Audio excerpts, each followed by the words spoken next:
How were the Taliban able to once again seize power in Afghanistan?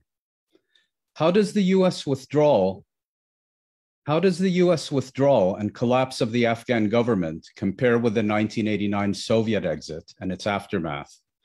Welcome to Connections, the Arab Studies Institute interview program on current events, policy questions, and new ideas.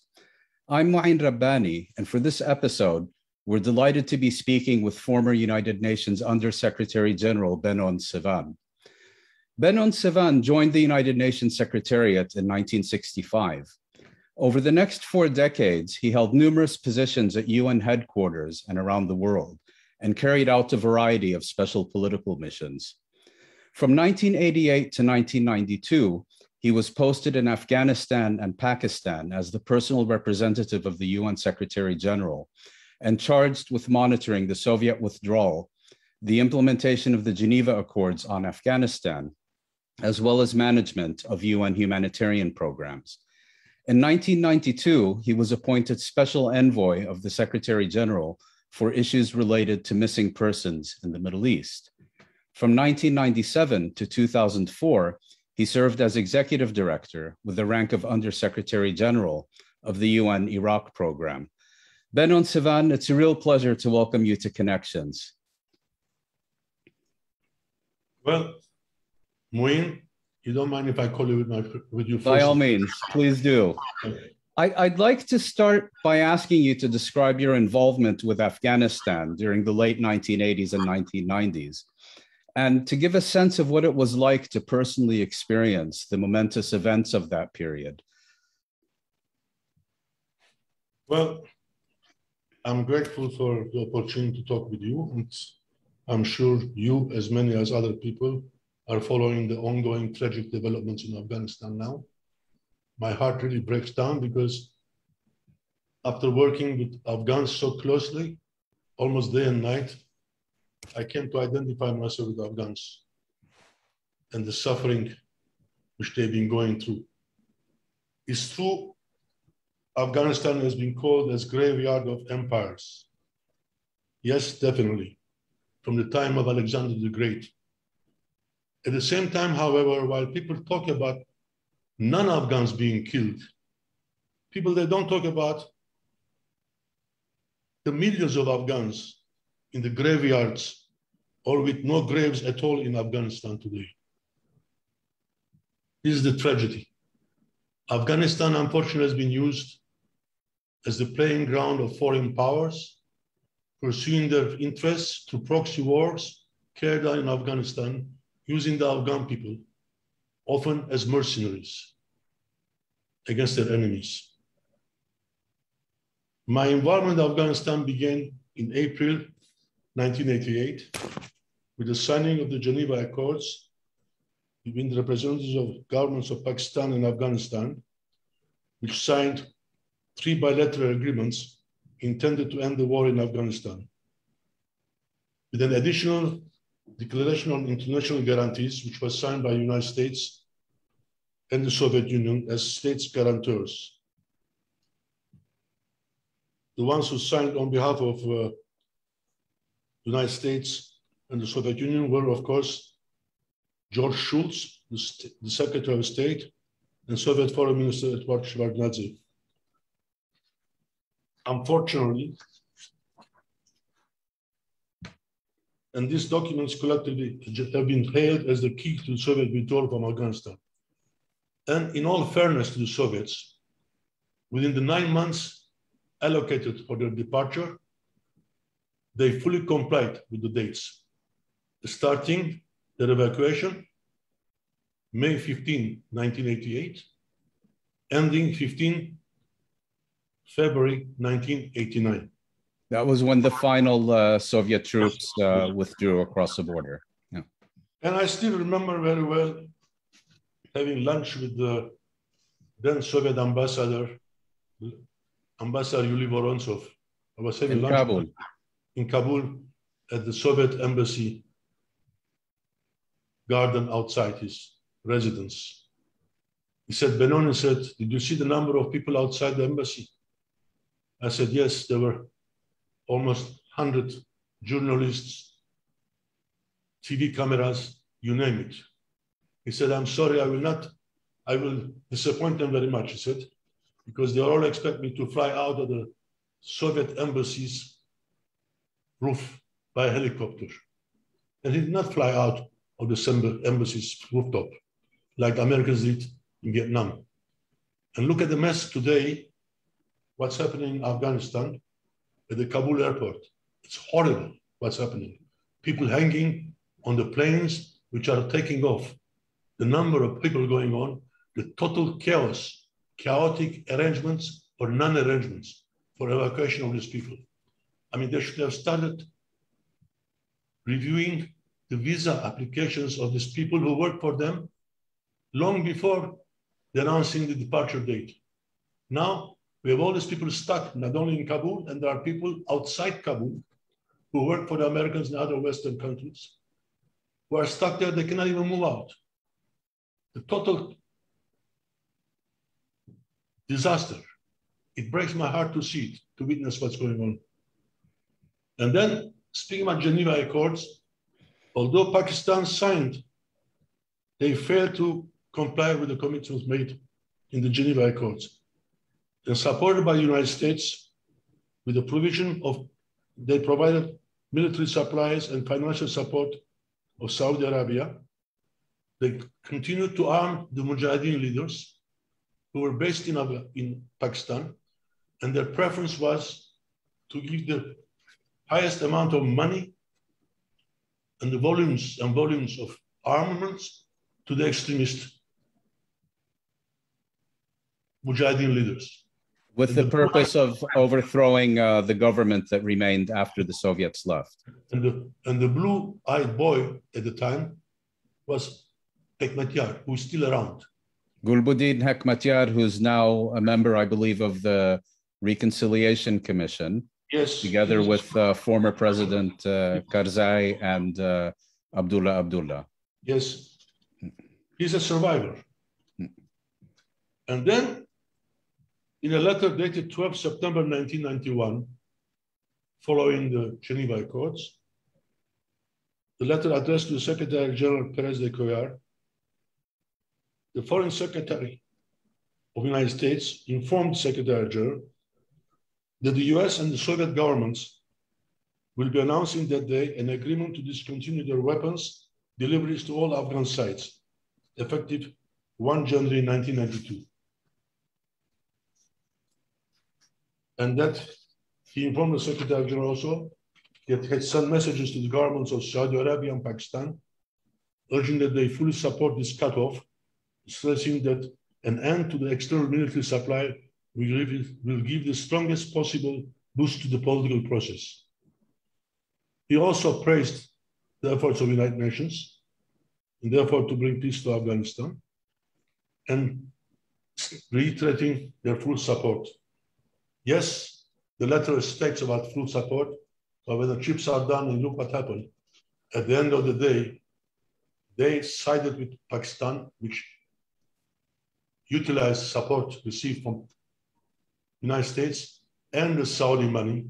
They continued their involvement in Afghanistan, contrary to the commitments they had made in signing the agreement with the government of Afghanistan under the Geneva Accords.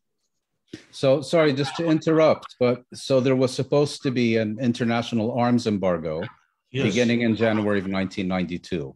Yes. I believe the Soviets did stop supplying the Najibullah government.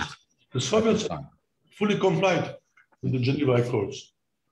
And in fact, it made them unpopular with Najibullah at the time. He was worried more from the Soviets on the other side. At the same time also, when the Geneva Accords were signed and the Soviets withdrew, everybody said Najibullah will not even last one day. He lasted more than 3 years. And here we have Ashraf Ghani, who ran away from Afghanistan in less than a month. In fact, what happened was, of course, the moment the Americans decided to have their bilateral talks with the Taliban, abandoned Ashraf Ghani and his government. And That emboldened the Taliban, which felt that they had already won the war. Therefore, there was no need for them to negotiate concretely and to implement what they may or may not have agreed upon. The trouble is, that let me talk about what happened after the withdrawal of Soviet troops. Yeah, please. Briefly. I'd like to say one thing. As I always said, in fact, one of my first cables I sent to the Secretary General from Afghanistan was to say, I see the light, but not the tunnel. And the tunnel must be dug by the Afghans themselves. We can only help them, provide them the material supplies for them to dig the tunnel. But unless the tunnel is dug by the Afghans themselves, there's no way we can achieve the objective of reaching peace or the light at the end of the tunnel. I always looked at my role and that of the UN, the role of the yeast in making bread. When the bread is cooked and baked, people eat the bread, they admire the taste of the bread or the texture of the bread.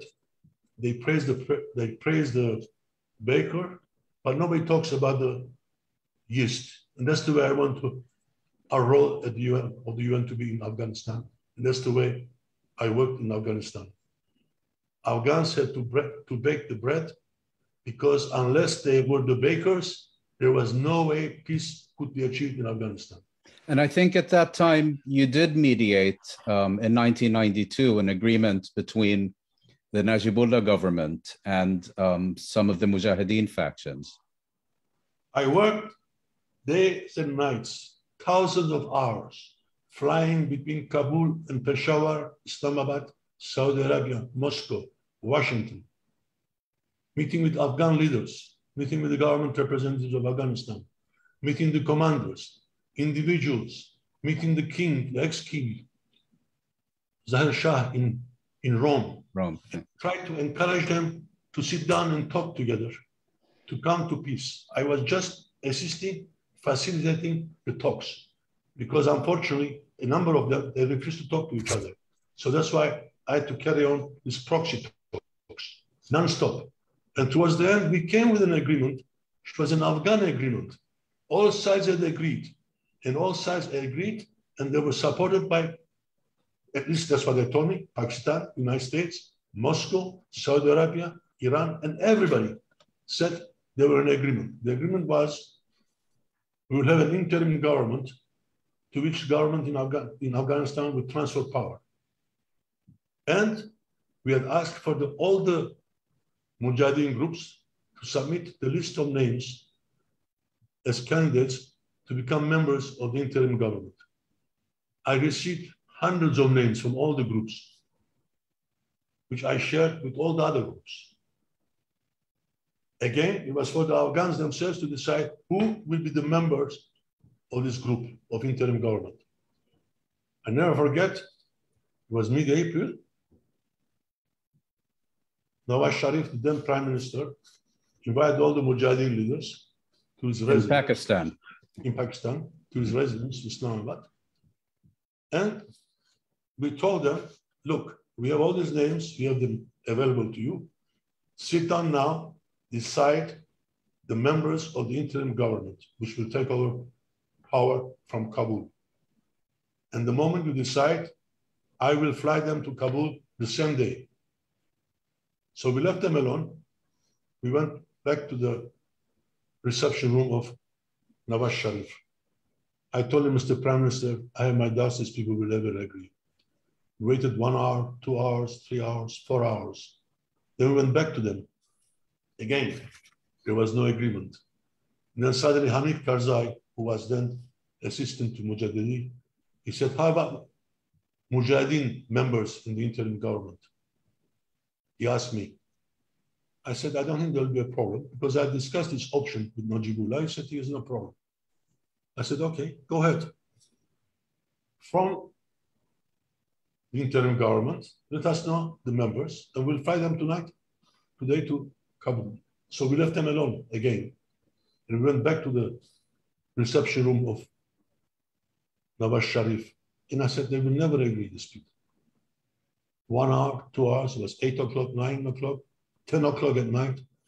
In the meantime, I was getting messages from my colleagues in Kabul saying, where are you? What's happening? Because Najibullah wants to start going to the airport. Because, sorry, part of the agreement was that Najibullah, who was then president of Afghanistan, would resign and go into exile. Yes, I will come back to Najibullah. And then, in all fairness, and I admire Najibullah, who was prepared to make the ultimate sacrifice. He was prepared to resign in favor of peace of Afghanistan and for his people.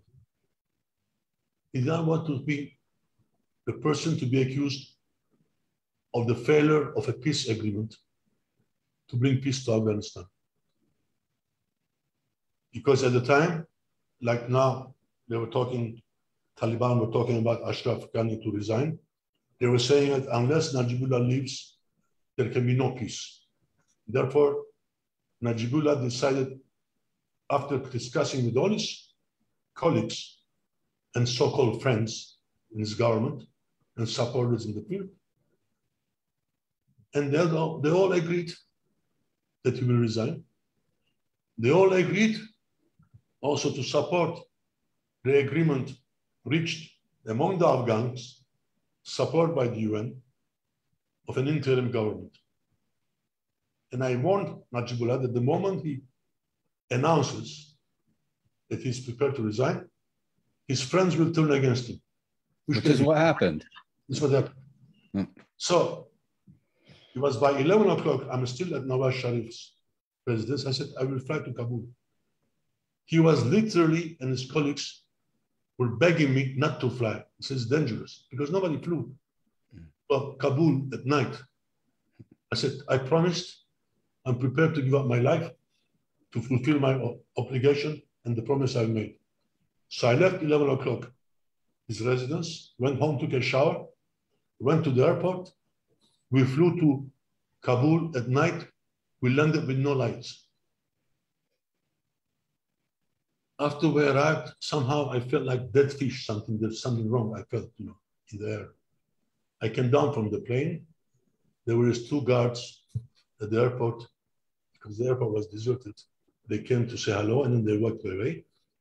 Then suddenly somebody on a bicycle, like a clown, came around and went around the plane with his bicycle without responding to my greetings, and left. And I knew right away what happened.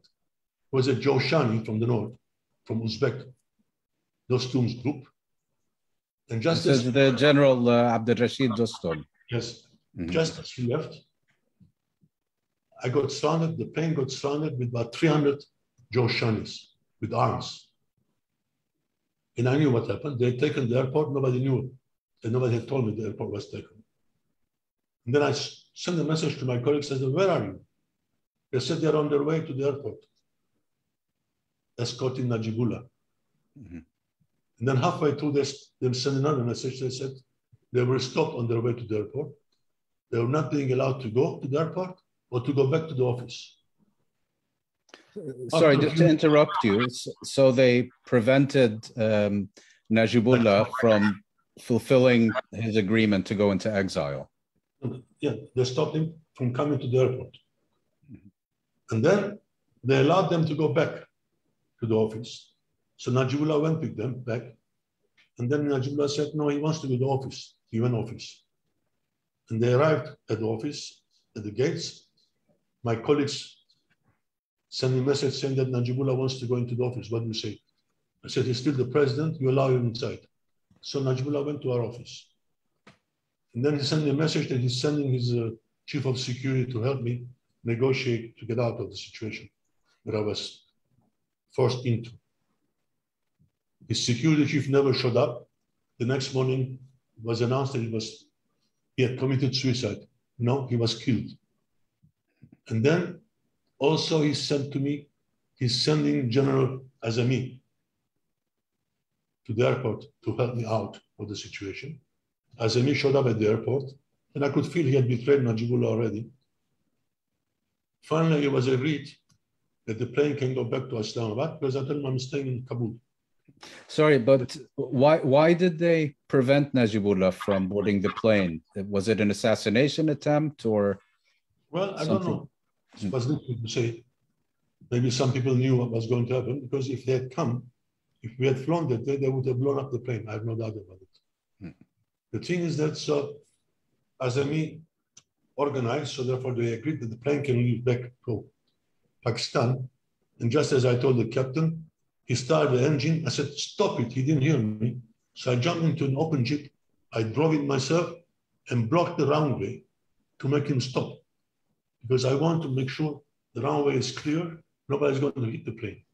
So finally, was everything clear? The plane went off, and I went back to the office, and I met Najibullah there. At the UN office? The office, my office. He was sitting at my desk. And I said, I'm very sorry what happened. And he said, look, he was prepared to resign, as he called it, in support of the UN plan, because I didn't want to be the obstacle for peace. I'm prepared to sacrifice myself. And he had this letter of resignation, which he had drafted, and I helped him in the drafting. It was his decision. I didn't force him to resign, although I warned him that the moment he announces that he's prepared to resign, his friends will turn against him, which they did. In fact, he announced in my presence at a press conference that he was prepared to resign and turn over power to an interim government. At the time, I sent messages to all the embassies in Kabul asking the ambassadors and the chargé d'affaires to see me at my office 7 o'clock in the morning, because there was a curfew in the meantime. They all came there, we were talking, and the Pakistani chargé d'affaires said, we are prepared to offer Najibullah a safe haven to take him safely out of Afghanistan to Pakistan. Najibullah said, you have been trying to kill me for so long. You think I will accept your offer? I prefer to die here in this office in favor of the UN plan. No way.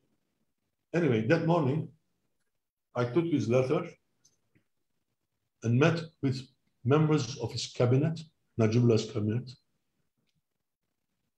and which was being chaired by the well-known Afghan poet, Suleiman Laik.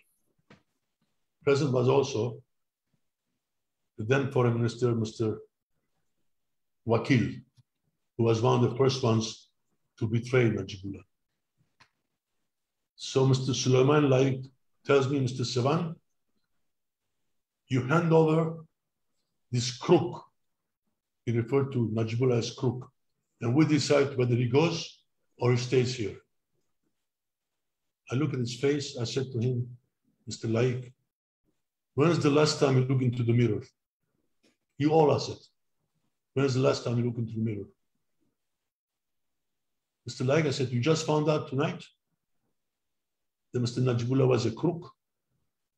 2 weeks ago, I said, you were on television in Afghanistan claiming that you consider Najibullah as your spiritual son.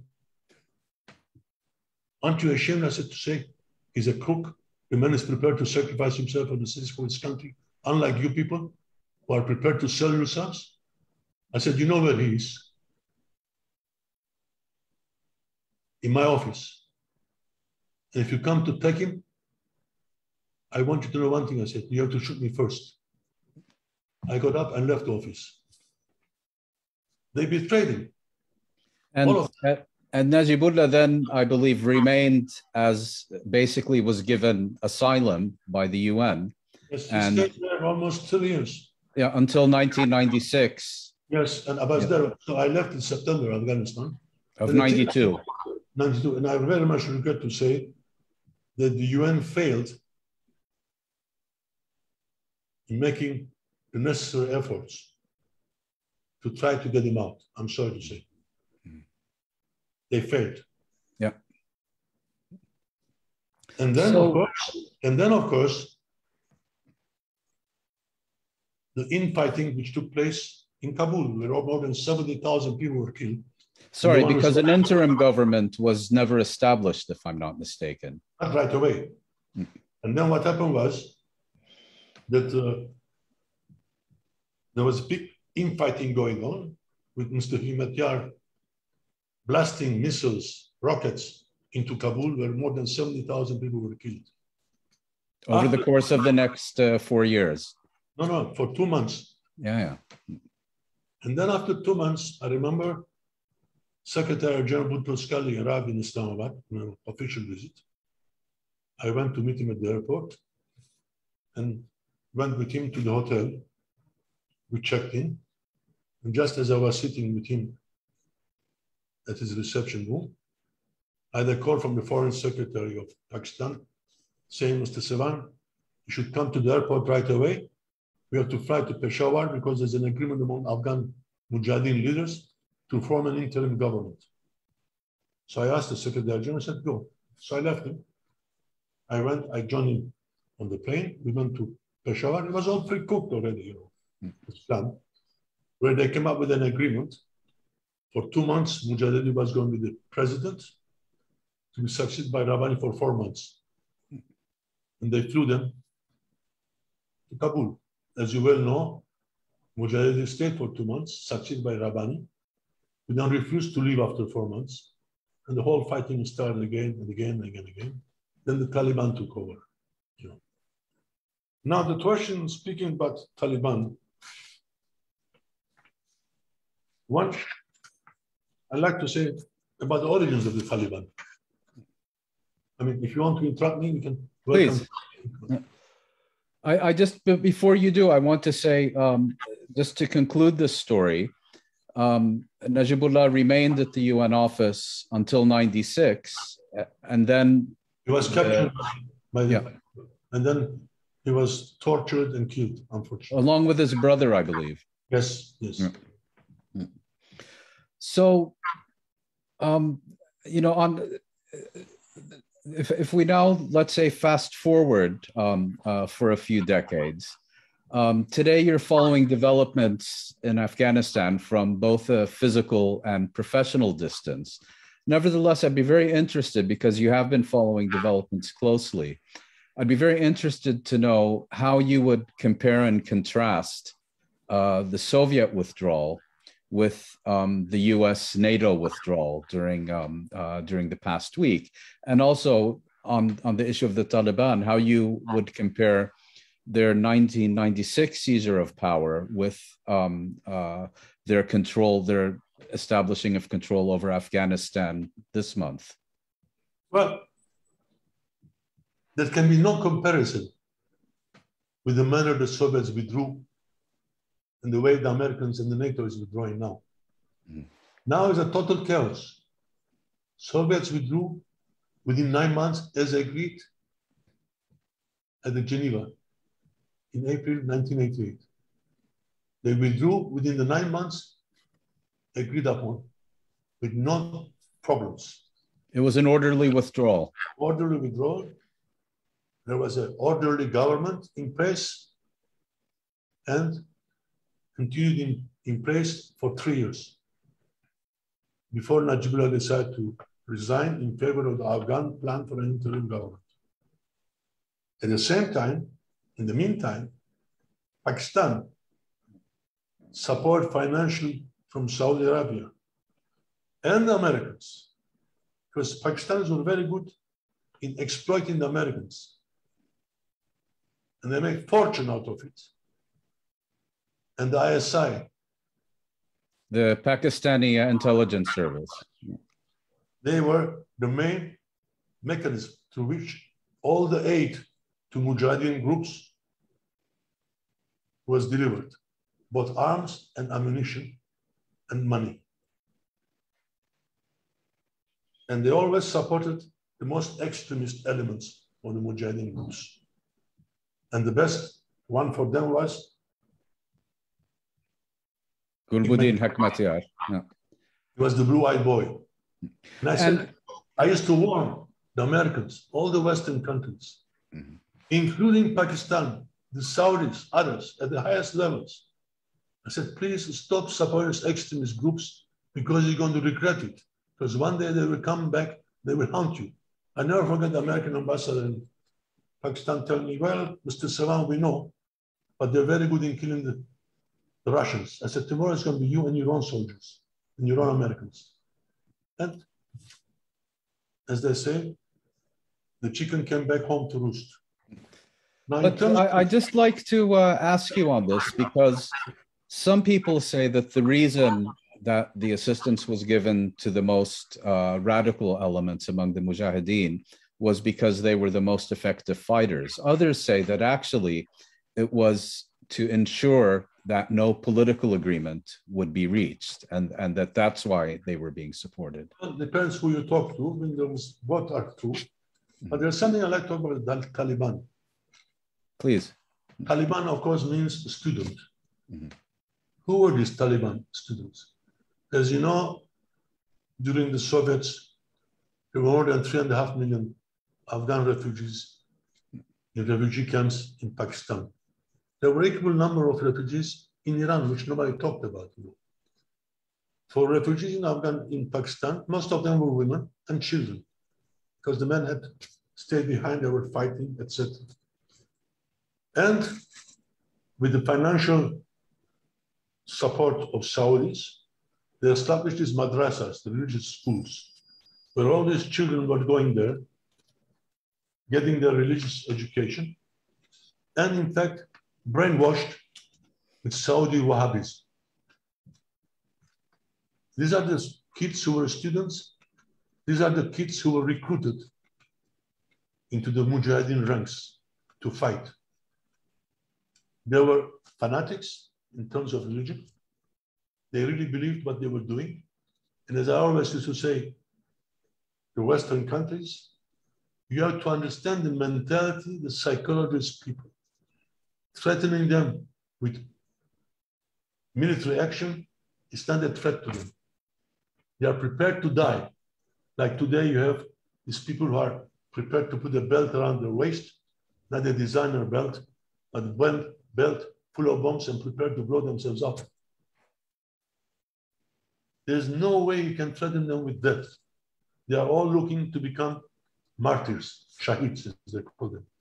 So therefore, all these mujahideen were provided with stingers. And then what happened with stingers? They were turned against Americans afterwards. And they were also sold by the mujahideen leaders. And now you look at what's happening now in Afghanistan. This army they have trained, about 300,000, fully armed. They abandoned the arms, they're running away. The other day, more than 20 planes, plus helicopters, full of Afghan army people. They ran away to Uzbekistan. They are giving up without fighting. They spent more than $2 trillion. A lot of people make millions out of it. Less than 3% of this amount, from what I've read, has gone as assistance to average Afghan people. Look at these poor people, millions displaced, so many of them dead, so many injured, maimed. I remember seeing all these poor kids during the fighting when I was there, maimed by all these butterfly mines, which the Soviets used to drop in Afghanistan from air. They were like toys, very colorful, and the children ran to pick them up. They will get pain, losing arms or legs or dying, you know. A place like Afghanistan, where it's so difficult to have to make a living, to live a normal life. What can a child with no arms or legs expect to? What kind of a life he can expect? Well, on this subject, if I could just turn a little bit to that aspect.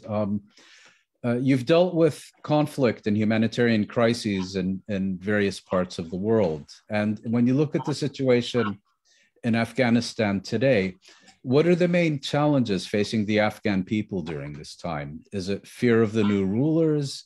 Is it a breakdown of security and commerce and essential services? Is it once again, as in the 1980s, mass displacement? Is it access to basic needs like food and medical care? What are the main challenges that ordinary Afghans are encountering today? Overall, the average Afghan, if not the whole of Afghans, they feel in a desperate situation. They don't know what to do. They cannot leave the country if they want to. They don't know what this could come. In terms of what Taliban may do or may not do, nobody knows. But there is one thing I like to say. Please. As they say, the cheetah doesn't change its spots. And all this public relations now, ongoing public relations by Taliban, that they've given amnesty, they will not kill people, women are free, etc., remains to be seen in real action. Personally speaking, I have my doubts. You cannot change overnight. And also the question is, those who are speaking now on behalf of Taliban, and they were talking in Doha before, how much control they have with the Taliban in the field or Taliban commanders? Are they able to bring discipline? I don't know. It remains to be seen.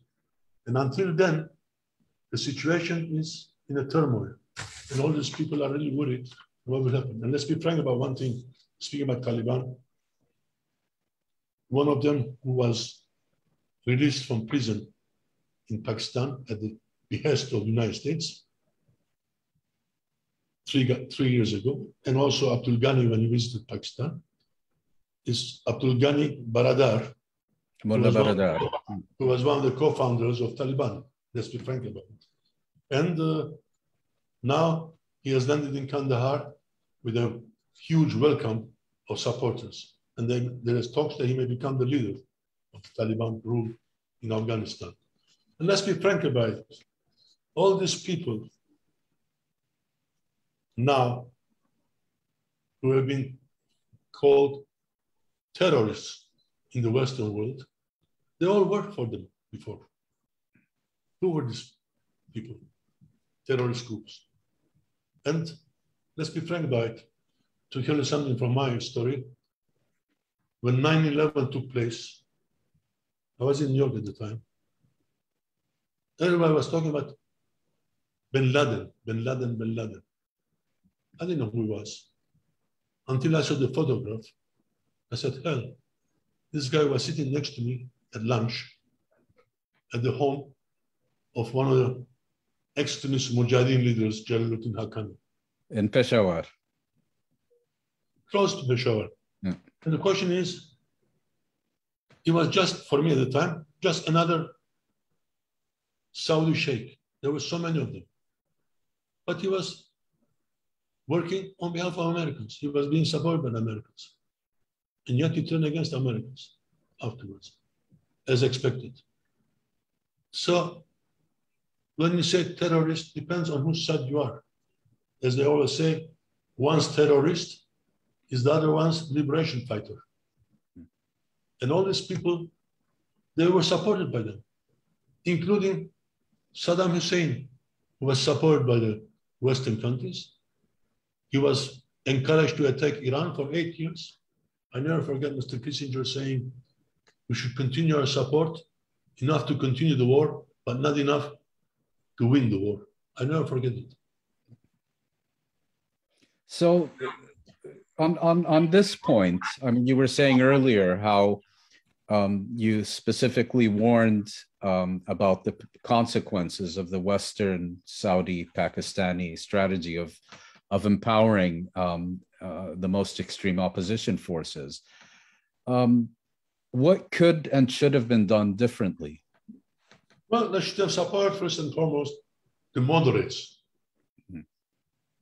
There was good moderate groups in Afghanistan who were respected people. But people in Pakistan, the extremists, they didn't want a moderate government. I never forget, I was having lunch one day with the president of Pakistan, Ghulam Shah Khan. And I was telling him, I said, please, Mr. President, stop supporting these extremist groups. They will come and haunt you. He said, my brother Benon, I assure you, all we want is a peaceful Islamic Republic next to us. So, Mr. President, the way you're going, you will have an Islamic cemetery next to you. And cemeteries don't recognize borders. The cemeteries will cross the borders in Pakistan, which happened. And now that the Taliban are emboldened with their victory, let's be frank about it, against a superpower in NATO, they feel emboldened. This will also embolden the Haqqani groups in Pakistan. Pakistan has to watch out because they may pay a heavy price for all these things which was going on, which supported in Afghanistan. So therefore, it's important for the whole world to stop their differences and try to bring a peaceful solution, to persuade everybody to agree on a peaceful solution in Afghanistan to stop their proxy wars. Because this thing now, it will affect the whole region. Let's be frank about it. Afghanistan has all around its border Muslim countries, where there are also extremist groups. So all these countries, their governments, I'm sure they are concerned what may be the effects in their own countries. Because the victory of Taliban will encourage those also in these other countries to promote themselves. And now that Taliban have taken over Afghanistan, they have released thousands and thousands of prisoners, including Al-Qaeda members and ISIS members. They're not going to fight these people, no matter what they say. So getting back again to, you earlier referred to Afghanistan as the graveyard of empires, as it's widely known. If we look at it from that perspective, the question is, could the Soviet Union and more recently the United States and NATO, could they have succeeded in Afghanistan, or was the failure of their military intervention a foregone conclusion? In other words, did the Soviets and Americans fail because of tactical errors they committed during the war, or was the occupation in and of itself a strategic error and the root of their ultimate defeat? Both is correct. Both are correct. But there's one thing I'd like to say, as I said before. Their intervention was not to try to bring peace in Afghanistan. They used Afghanistan as the terrain from where they carried out their proxy wars against each other. Well, I was going to say the other thing Afghanistan is known for, of course, is as the location of what's called the Great Game in Central Asia. It was, and when the Soviets were there, of course, the Americans wanted, basically, they were trying to make the Soviets pay for what they believed Soviets did to Americans in Vietnam. Let's be frank about it. And they told me, we want them to suffer for what they did in Vietnam. They were so happy. There were some Vietnam veterans also there with the Americans. They were so happy every time a soldier, Soviet soldier back then. Soviets, they lost a lot of money, thousands of people of armed forces. And as I said, they did not go there to bring peace to Afghanistan. They went there to fight their war against Americans, and Americans fought against them. And the Afghan people, what's the name, paid the price. And I always used to tell these people, remember one thing I said, you can rent them, you cannot buy them. Whoever pays most, they will fight on their behalf. Therefore, Afghans were used as mercenaries in their fights against their own enemies, foreign powers. So therefore, they didn't really care for Afghanistan, basically. And the Afghan people are the ones who suffered, and they're still suffering, and will suffer for a long time to recover. Millions of Afghans are refugees. Millions of Afghans are disabled. Millions of Afghans are displaced. And who's going to provide them food and medicine or this and that? Who? I do hope the humanitarian efforts will continue. I do hope that Taliban will try to control themselves and welcome aid from outside for humanitarian aid to their people. And I do hope that humanitarian workers who have been doing a fantastic job under very difficult conditions, including the United Nations, will be allowed to proceed with the help of Afghanistan. And speaking about humanitarian workers, tomorrow is the 18th anniversary, by the way, of the bombing of the UN headquarters in Baghdad, where I was present. And I survived by 1 minute because I was going to have a meeting in my office. In the last moment, because I was dying for a coffee, I decided to change the venue of my meeting to my deputy's office, which was only 30 feet away. Just as I walked with my colleagues from my office to his office, the bombing took place. And they say caffeine doesn't have health benefits. Yes, and 22 people we lost, unfortunately, over 160 people seriously injured. It was horrible seeing my friends and colleagues dead in the corridors. There was one poor guy, he had a frame, metal frame of the window gone through his neck. I felt guilty for having survived. It was a horrible sight to see. Because they announced that they killed me because they didn't expect me to walk out of my office just 1 minute before the bombing took place, because they had placed a huge truckload of bombs under my office window. It's a sad day for me tomorrow. I think about all my colleagues who passed there, gave their life in line of duty every day.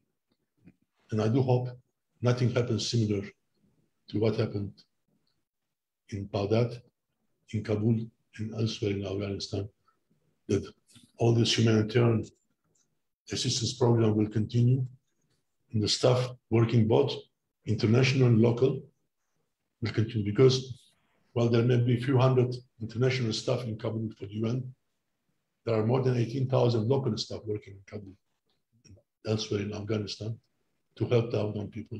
And I hope they will be allowed, they will be provided the protection needed and the security needed for them to continue their fantastic work, which Afghans needed desperately.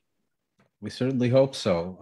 And once again, I think you've emphasized the importance of continuing with meaningful humanitarian efforts in such a catastrophic situation.